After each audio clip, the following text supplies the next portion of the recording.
Namimiss ko ng cake na ito. Sa Maynila lang to eh. Conti's cake. Sarap niya guys, oh. Nakakamiss.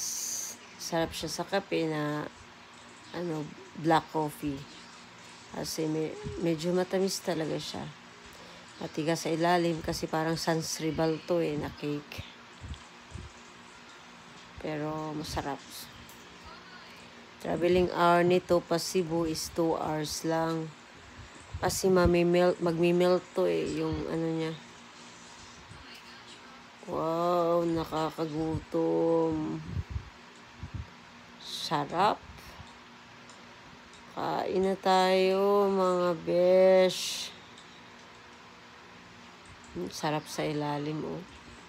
Para siyang, may pagka-mango fruit.